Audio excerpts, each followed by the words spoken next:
Andrés, un placer estar nuevamente contigo para Portada. ¿Cómo está viviendo estos últimos días de campaña? Bueno, con mucha expectativa, obviamente se siente el cansancio típico de una campaña, un poco el estrés, el trajinar, el caminar mucho, andar mucho acto, a veces dormir poco y bueno, un poco alejado de la familia que también se siente, pero contento porque estamos haciendo una buena campaña, estamos convencidos de lo que hacemos, tanto del espacio de nuestro sector, Todos por Maldonado a nivel departamental, como la defensa del gobierno nacional y el proyecto país que marca la reelección de un buen gobierno mejorado. Así que estamos contentos, cansados, pero conformes. ¿Qué hay en juego en la próxima elección? Mucho. Y como nunca antes creo que se está llegando a un parteaguas, ¿no? Sobre todo hay temas claves en donde vemos dos corrientes, no sé si se quiere dos coaliciones, que nos están diciendo que el rumbo de Uruguay puede ir por un lado, que el rumbo de Uruguay puede ir por el otro. Y nosotros, el rumbo que queremos seguir es el rumbo de las certezas. Y la primera certeza que se da es cuando tu fórmula presidencial habla y se expresa claramente sobre los temas que son claves y medulares del país y dice, esta es nuestra posición.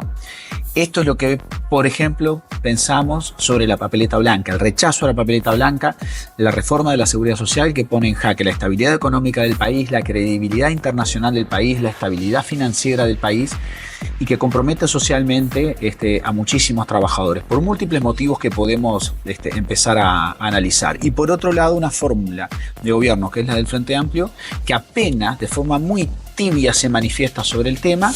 Sabemos que hay divisiones internas, que hay sectores radicalizados que están a favor. Sin embargo, la fórmula de gobierno se ha manifestado en contra, pero es una manifestación en contra tan tibia que evitan directamente manifestarse sobre el tema.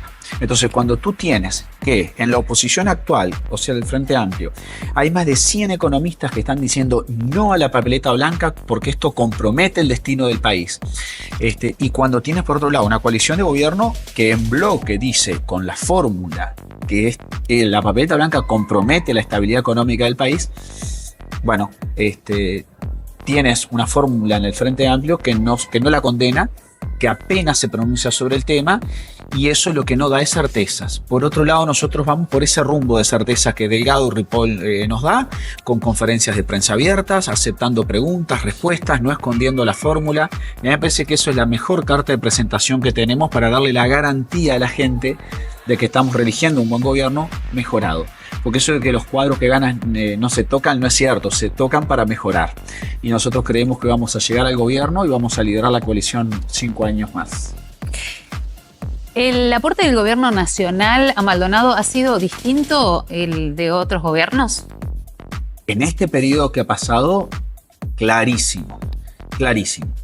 En la primera intendencia de Antía entre 2015 y 2020 se logró algo que se sacó a medio regañadientes, que fue el sistema de videovigilancia que hoy el Ministerio de Interior lo quiere replicar para toda la región, lo quiere replicar no solo lo que hay en Maldonado para Rocha, para Canelones, posiblemente también para Montevideo. Eso lo pagó el pueblo de Maldonado, fue además algo que el intendente Antía insistió muchísimo, una inversión de casi 22 millones de dólares del pueblo de Maldonado, que el ministro del Interior en su momento, Eduardo Bonomi, no solo no aceptaba, sino que ni siquiera vino a la inauguración. Fue producto de las divisiones internas, el subsecretario, que era Jorge Vázquez, hermano de que entonces era presidente, Tabaré Vázquez, el que vino en nombre del ministerio, y se puso esa experiencia a funcionar que le dio una capacidad operativa y una profesionalización a la policía que marca la diferencia. Si ustedes le preguntan al actual jefe de policía de Canelones, Víctor Treza, que trabajó además en el cuerpo inspectivo de la Intendencia de Maldonado, cómo trabajan hoy resolviendo los casos en Canelones y cómo se sentía trabajando con el sistema de videovigilancia en Maldonado, y no tiene punto de comparación la profesionalización con la que trabajo aquí, pero fue algo que se sacó, diría, casi excepcional y muy a los tironeos.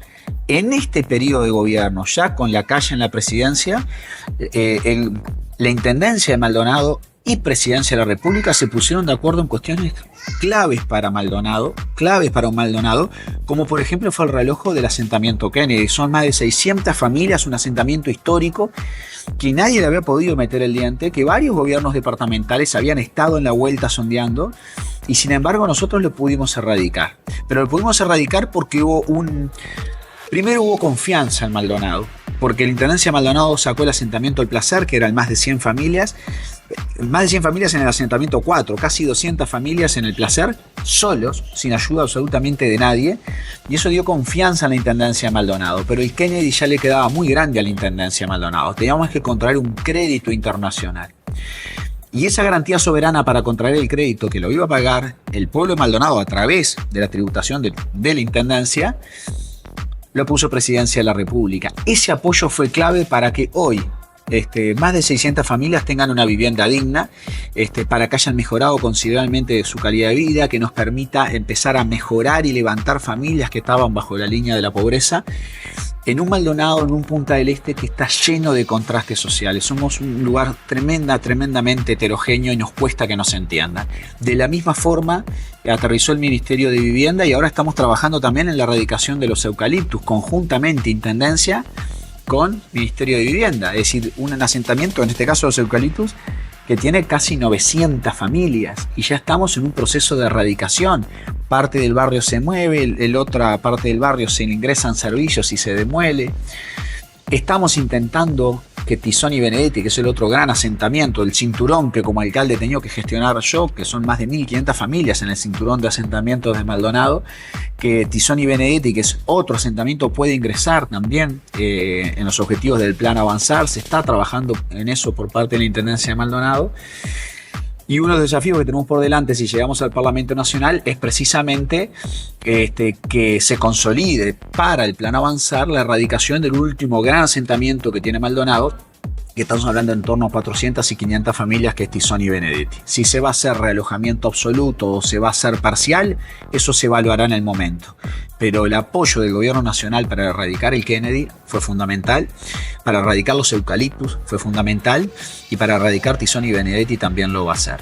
Y no menos importante, Marcela, fue la gran obra que se hizo a través de OCE UGD con la tarifa balnearia, que es una tarifa diferencial de casi un 30% que se le cobra a determinados barrios de Maldonado que están sobre la costa, que estamos hablando de entre 6 y 7 millones de dólares que se iban a rentas generales de la OCE para hacer obras en otros lugares, mientras Maldonado necesitaba urgente obras de conexiones de agua, obras de conexiones de saneamiento, nuevos tanques, plantas potabilizadoras como la de San Carlos. Se consiguieron 55 millones de dólares de esa tarifa balnearia gracias a que la Oficina de Planeamiento y Presupuesto, básicamente la figura de Isaac Alfi, dio para adelante a la iniciativa de la Intendencia de Maldonado. Aquí tanto Antía como Jesús Bentancur fueron protagonistas sobresalientes de esto. Y gracias a eso se va a hacer parte y solo parte de conexiones que son básicas de un Punta del Este que tiene un enorme nivel del suelo hacia arriba, pero que bajo tierra en algunos lugares está atado con alambre. Más del 70% de Punta del Este no tiene saneamiento. Por ejemplo, la planta de tratamiento de San Carlos tiene capacidad para 13.000 personas y soporta una carga de casi 40.000. Cuando se desborda va al arroyo San Carlos, entronca con el Maldonado y llegan hasta los coliformes a la boca de la barra. Entonces eso para que entendamos las dificultades y las necesidades que tiene Maldonado y la necesidad de que el gobierno nacional nos apoye. Si no nos permitían que la tarifa balnearia volviera a Maldonado para hacer esas obras, que la va a hacer la Intendencia, pero con el respaldo de esa tarifa, hoy Maldonado seguiría, como dije anteriormente, bajo tierra atado con alambre. Falta muchísimo, pero por lo menos empezamos a mejorar, ¿no? ¿Qué tanto puede incidir esto en la elección? Bueno, no es la obra más visible, porque cuando uno hace saneamiento, cuando uno hace conexiones de agua, por lo general, o va bajo tierra, o das vuelta tu cuadra, las familias ven engorrosos pozos, tierra, polvo, y después cuando la obra está pronta se tapa, se pavimenta y queda el servicio por abajo, uno no lo ve. No son las obras más redituables en imágenes, pero muchas veces son las obras más necesarias.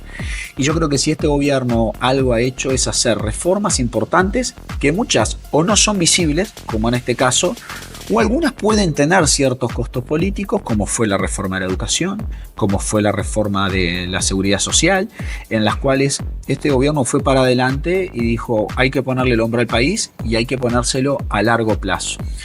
Y por eso nosotros decimos que el gobierno de Luis Lacalle Pou fue un gobierno valiente y la figura que estuvo frente a él fue Álvaro Delgado. Por eso confiamos en que pueda ser nuestro nuevo presidente y nos lleve realmente a rumbo seguro a un nuevo Uruguay más desarrollado, segundo piso de transformaciones, un Uruguay mejor que le dé esperanza a nuestros gurises.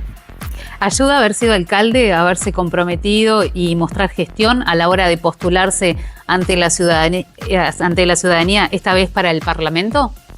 Sí, claro. Claro, porque primero Maldonado es un municipio, uno de los municipios más grandes del interior del país. Estamos hablando de más de 100 barrios, más de 100.000 personas. Un municipio tremendamente heterogéneo. Fíjense que yo tengo desde Casa Pueblo, Solanas, Chihuahua, Club del Lago, Las Grutas, Pinares, zonas residenciales. Después tengo barrios de clase media y tengo 1.500 familias engrosando el cinturón de asentamientos. O sea, esa heterogeneidad de un municipio tan variado hace que las demandas de los vecinos sean tan diferentes. Y un nivel de gobierno, tercer nivel de gobierno en este caso, como el municipio, que esté cerca de la gente, que haga realidad ese gobierno de cercanía, te da un roce y un conocimiento fundamental. A mí me costó mucho como alcalde lograr empoderar a los vecinos en las organizaciones civiles a nivel barrial, las comisiones barriales. Me apoyé mucho en la estructura de los clubes deportivos, fundamentalmente en los clubes de fútbol infantil, porque dijimos que íbamos a ser un municipio muy amigo de la educación y del deporte, pero porque además ahí vimos la organización, el tejido social y familiar donde poder entrar al barrio, interpretar las necesidades del barrio y actuar en consecuencia. Y eso nos ha dado un conocimiento de nuestro municipio, pero también la interacción con otros alcaldes de un departamento del cual somos parte. Mi madre es aigüense, yo me crié prácticamente en Aigüá en mi infancia, mi padre y toda mi familia son de San Carlos, yo me crié en Maldonado, jugué muchísimos años al fútbol en zona oeste, es decir, conozco el departamento de Maldonado, soy de aquí, me siento de aquí y sé cuáles son sus necesidades. Y creo que este nuevo paso de la política nacional le puedo devolver mucho a Maldonado de lo que Maldonado me ha dado. El intendente Antía ha dicho que más diputados es sinónimo de mayor respeto al departamento y más chances de lograr cosas para su gente. ¿Cuál sería su aporte desde el Parlamento? Bueno, una cosa clave. Nosotros pertenecemos a un sector que es todo por Maldonado, que es un sector básicamente un gran caudal electoral. Somos la fuerza política dentro del Partido Nacional más grande del interior del país y como tal una de las más grandes de todo el Uruguay, que se cimenta en el liderazgo del ingeniero Antía, que es una agrupación departamental. Nuestra base está en la gestión departamental, pero aporta también al gran caudal nacional del Partido Nacional y de la coalición de gobierno. La diferencia de Maldonado del Partido Nacional con el Frente Amplio fue la diferencia que le dio la victoria en noviembre al presidente Lacalle, para que se hagan una idea. Y esto es una carrera de posta. Nosotros tenemos, todos por Maldonado, una instancia, no solo en mayo, donde consolidar el liderazgo, que seguramente va a ser gobierno del Partido Nacional. Eso es muy difícil que no suceda porque es mayoritario, claramente mayoritario, y nuestro sector va a llevar a Miguel Abella a la intendencia. Previo a eso necesitamos también tener voz en el Parlamento Nacional. Hoy ya lo tenemos con el diputado Diego Echeverría y ahora queremos redoblar la apuesta y lograr 2 y por qué no 3 bancas que se puedan conseguir inclusive por restos o restos mayores y que le dé más fuerza y más voz a Maldonado para pelear por los recursos que Maldonado, no los recursos que Maldonado merece, el término es los recursos que Maldonado necesita para crecer nosotros, pero a su vez para devolver también en la generación de riquezas también al resto del país. Entonces nos cuesta que en Montevideo entiendan las necesidades que tenemos. Y nosotros vamos a hacer una voz que se va a hacer escuchar en el Parlamento Nacional, fuerte en defensa de nuestro departamento. Y a través de nuestro departamento también generaremos desarrollo para el Uruguay. ¿En qué áreas será necesario poner el foco para mejorar? Bueno, en mi caso puntual, yo creo que acá nosotros tenemos un gran debe en el tema todavía de vivienda, el plan Avanzar, que es el plan de erradicación de asentamientos, tiene que ser uno de nuestros faros, claramente. Y después tenemos que terminar las obras de infraestructura. Necesitamos terminar de colocar, por ejemplo, el saneamiento en gran parte de Punta del Este. Tenemos pendiente una desalinizadora en José Ignacio. Para eso articular con OSUGD es clave. Para que se hagan una idea, se consiguieron 55 millones de dólares, pero se calcula que todas las obras de instalación de cañerías está arriba de los 130 millones de dólares. Quiere decir que hay muchísimos recursos por pelear todavía, y ahí tenemos que ser nuevamente escuchados por el gobierno nacional. Se van a cambiar 50.000 metros de cañería de agua para ingresar a Punta del Este. El agua a Punta del Este prácticamente no ingresa en las horas picos, sino es porque los edificios bombean a los tanques durante la noche. Es decir, mejorar y poner a tiro Punta del Este es generar fuentes de trabajo, es poderle dar desarrollo, y eso es trabajo para nuestra gente, y parte de nuestro desvelo es trabajar por eso. Y después tenés otra dimensión que en lo personal a mí me toca muy de cerca, que es la educación. Nosotros tenemos que trabajar por expandir la atención en primera infancia, más CAIF, pero no solo más CAIF, sino más franja horaria de CAIF, porque eso implica que pasar de 4 a 8 horas la atención en primera infancia implica liberar también a las familias, especialmente y con mirada de género, liberar a la gran mayoría de quienes cuidan a esos niños, que son mayoritariamente mujeres, para que puedan insertarse en el mercado de trabajo, pero además con una atención en primera infancia de 8 horas tú le estás asegurando a los niños su desayuno, su almuerzo y su merienda. Cuando tú condicionas la alimentación de los jóvenes, o en este caso de los niños, de los más pequeños, estás condicionando su desarrollo físico y su desarrollo cognitivo. Entonces, lo que no se atiende en la infancia es un problema que se arrastra durante toda la vida. Pero tenemos que tener más escuelas de tiempo completo, tenemos que lograr la escuela de tiempo completo, por ejemplo, para el Balneario Buenos Aires, que ha crecido muchísimo esa ciudad lineal. Esos son recursos que hay que ir a pelear a la hora de dar los debates presupuestales desde el Parlamento Nacional. Tenemos que fortalecer los llamados centros María Espínola, que se dan en secundaria, tanto en secundaria como en UTU, porque ahí realmente está el debe que tenemos como país. Y acá sí voy a hacer una defensa a la transformación educativa. Yo le digo reforma educativa, unos le dicen transformación porque suena menos agresiva. Miren, a mí me da lo mismo la terminología. El tema es que tenemos un problema estructural en nuestro país, que lo tenemos en primera infancia y que lo tenemos en la adolescencia. Y es que en los sectores más pobres de nuestra sociedad, en los sectores más pobres y más carenciados, de cada 10 que ingresan en secundaria, solo 2 terminan. Y esa relación se invierte en los sectores socioeconómicamente más pudientes. Entonces, ¿qué es lo que estamos teniendo? Una inequidad de base tremenda, donde los más pobres dejan de estudiar. Y cuando dejan de estudiar y quieren ir al mercado laboral, van menos preparados. Entonces están condenados a la precarización laboral. ¿Cómo no hacer una transformación educativa y cómo no seguir defendiéndola cuando en realidad lo que se está apostando con eso es a la justicia social? Los tenemos en nuestras aulas, no los podemos dejar de acertar. El abandono estudiantil en primer ciclo de enseñanza secundaria es tremendo, y la transformación educativa, flexibilizando el pasaje de grado, lo que aspira es a contener en un salón de clase, contener en un centro educativo, formar comunidad. Y esto no es nada nuevo. En Maldonado hubo un líder educativo que se llamó Ángel Ramos, que lo hizo hace 20 años, ¿verdad? Que fue un incomprendido en su época, pero que quienes nos formamos como docentes, yo además de alcalde, candidato a diputado, soy profesor de secundaria, soy profesor de historia, quienes nos formamos junto a él sabemos lo que una comunidad educativa puede lograr, sobre todo para contener y generar esa mística institucional que haga que nuestros gurises no se nos vayan de las aulas, ¿no? El plebiscito de los allanamientos nocturnos, ¿por qué debería, a su entender, prosperar y qué cambios se vienen a partir de ello? Bueno, yo quiero hacer una aclaración. El plebiscito de los allanamientos nocturnos es una herramienta más para combatir al narcotráfico. Nosotros tenemos un problema integrado en la sociedad, que es el narcotráfico que ha invadido la sociedad. Nosotros tenemos ejemplos regionales de lo que se pueden llamar narcoestados. Acuérdense cómo vivió Colombia en los años 80 y principios de los 90, con los cárteles de Cali, de Medellín. Fíjense lo que está viviendo ahora, por ejemplo, México. El otro día me enteré que habían decapitado a un alcalde directamente. Mataron a 30 candidatos a alcalde en la campaña electoral. Es decir, cuando el narcotráfico se te mete hasta la médula en la sociedad, te infiltra la fuerza policial, te infiltra el sistema judicial, te infiltra la policía, te infiltra el sistema político, ahí el Estado se te va de las manos. Y nosotros estamos a tiempo todavía de evitar eso. Para eso, ¿qué tenemos que hacer? Tenemos que tener campañas fuertes de prevención. En el programa de Álvaro Delgado está previsto eso. Tenemos que tener fuertes políticas de ataque al consumo y a la venta interna, al tráfico de drogas.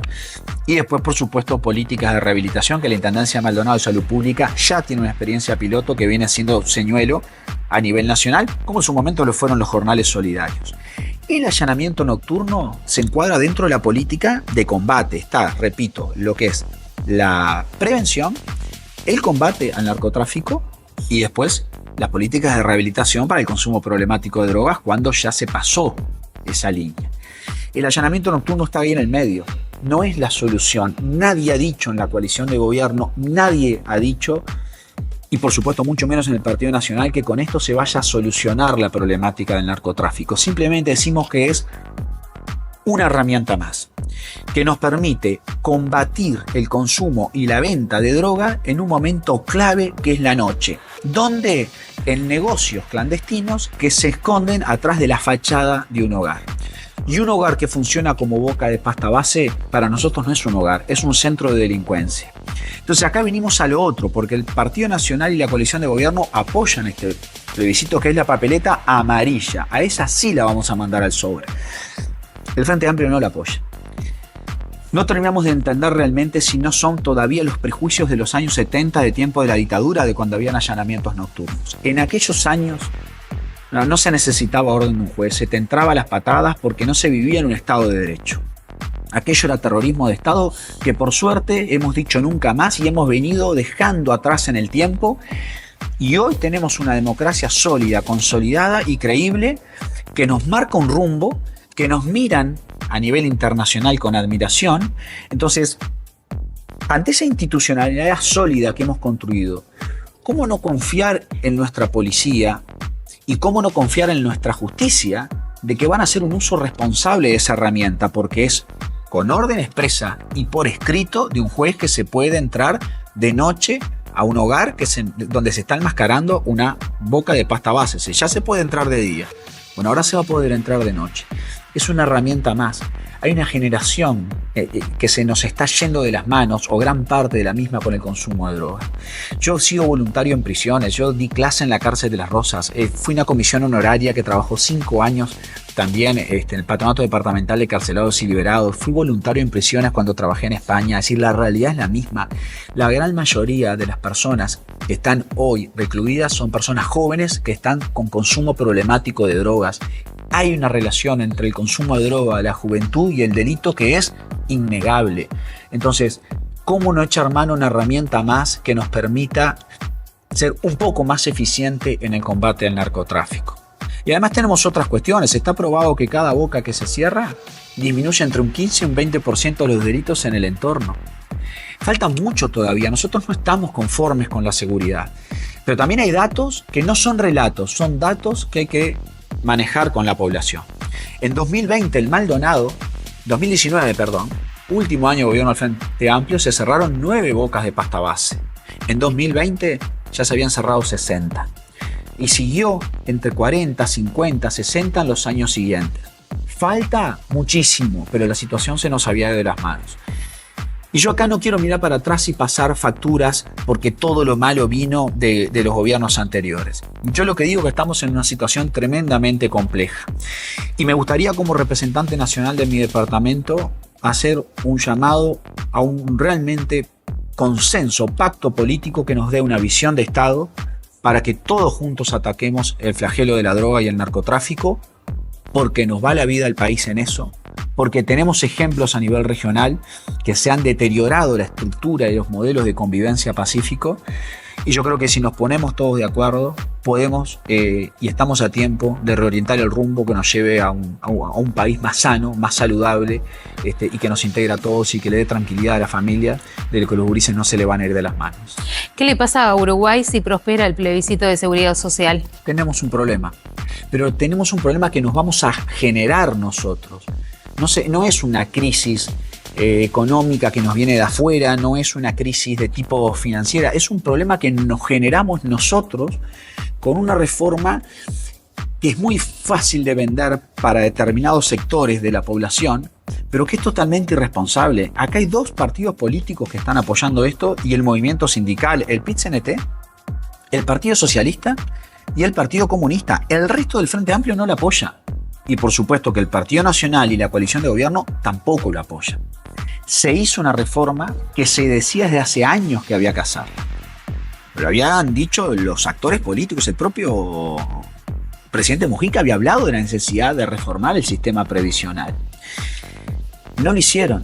Habían costos políticos para hacer, los hizo este gobierno, hicimos la reforma, llevamos la edad de 60 a 65 años como se está haciendo en el resto del mundo. Hay países, por ejemplo, como Dinamarca, que ya se plantea llevarla a los 70. Cada vez nacen menos uruguayos. En los años 90 nacían 50.000 niños. El último año nacieron 35.000. Es decir, ¿qué proyección tenemos? Que cada vez hay menos población activa cotizando, aportando, y cada vez vamos a tener una población más envejecida recibiendo pasividades. Yo nunca fui un fenómeno en matemáticas, pero la ecuación es fácil. No dan para pagar con los aportes las pasividades. Entonces, esos 5 años que hacen, en realidad hacen realidad algo de hecho. El promedio de jubilación en Uruguay está en los 64 años. Es parte del oxígeno necesario para poder hacer viable el sistema de la seguridad social. Y tampoco se empieza a aplicar ahora. Justamente es mi generación. Yo tengo 48 años, la que va a tener que llegar a los 65 años para jubilar. No es que venga de un día para el otro. Y después tenemos otra cuestión que también es preocupante, que se habla poco, que es dejar en la Constitución, nada más y nada menos que en la Constitución de la República, que tanto pasividades como pensiones se ajustarán al salario mínimo. Partiendo de la base que el salario mínimo siempre va a estar por arriba de las jubilaciones y las pensiones, que se subirán automáticamente si esta reforma prospera. El problema es, ¿quién va a subir el salario mínimo? ¿Quién va a seguir subiendo el salario mínimo si tiene que subir automáticamente pensiones y jubilaciones? ¿Cómo se va a financiar esto? Algunas voces expertas de nuestro partido político, inclusive el BPS, hablan que de un saque esto le cuesta al país 800 millones de dólares. Yo he escuchado análisis del Instituto Costa Duarte, que son los que promueven esto, que hablan de que la cifra podría llegar a ser menor, de entre 400 y 450 millones de dólares. Al margen de cuál esto es la cifra, esto genera un descalabro en la economía. ¿Con qué se va a financiar? Con nuestros ahorros. ¿Dónde están nuestros ahorros? En la SAFAP. Son 24 millones de dólares que van a financiar ese desfasaje entre lo que se cobra por pasividades y lo que se cotiza o lo que se aporta. Y cuando ese dinero se acabe, ¿cómo sigue esa financiación? Se calcula que en 10 o 15 años esos 24 millones de dólares que van al BPS ya licuados se terminan. ¿Cómo se financia? Subiendo impuestos, encareciendo el costo país. Entonces, una reforma que dice que va a ser a favor de los trabajadores va a terminar siendo un pelotazo en contra, pero no va a ser quizá para mí, no van a ser para ustedes, va a ser para nuestros hijos y van a ser para nuestros nietos, que empiezan ya a criarse en un país más caro todavía de lo que es hoy. Y uno de los desafíos que tenemos es bajar el costo país. Bueno, con esto lo vamos a incrementar. Usted ha trabajado mucho en el tema de las personas en situación de discapacidad, que descartaría y que hay que profundizar en el área. Bien, esto lo he hecho a escala de mis posibilidades, primero como director de educación que fui de la Intendencia de Maldonado y después como alcalde del municipio de Maldonado. Nosotros hicimos una fuerte apuesta, por ejemplo, a lo que eran cursos de orientación y movilidad para personas ciegas o de baja visión. Hicimos una muy fuerte apuesta para la enseñanza de lengua de señas. Junto con Eliana González, que además es compañera de Fórmula, trajimos la primera carrera de intérprete de lengua de señas al interior del país a través de un convenio con CIN, del Centro de Investigación y Desarrollo para la Persona Sorda. Llegamos a tener más de 100 personas haciendo estudios regulares. Graduamos 20 intérpretes genuinamente en Maldonado, formadas aquí. Tenían que cumplir los 5 años, talleres gratuitos con más de 700 personas por año. Los cursos estos eran pagos, pero los subsidiábamos. Como alcalde, en uno de nuestros comunales llevamos adelante el proyecto de continuidad educativa para jóvenes con distintas discapacidades, especialmente cognitivas, que salían de la escuela 79 y entre 18 y 30 años las familias vivían el drama de no tener un lugar donde poder llevar a sus hijos, y me los traje a un comunal y les he dado todo lo que he podido para que ahí esas familias puedan ver que sus hijos tienen una proyección para seguir formándose, para poder ir agarrando herramientas para desenvolverse con la mayor naturalidad posible en la vida. Entiendo la frustración de esas familias que golpean puertas y que muchas veces es el propio Estado el que se la cierra. Yo lo he tratado de ayudar a mi escala. ¿Dónde empatizo? ¿Dónde empiezo a empatizar con las discapacidades? Cuando fui docente de la liceo número 4 y aquel director Ángel Ramos dijo: yo quiero estudiantes con discapacidades con el resto de los estudiantes, porque necesito que sean visibles, porque para generar una sociedad más empática y que nos incluya, hay que visibilizar.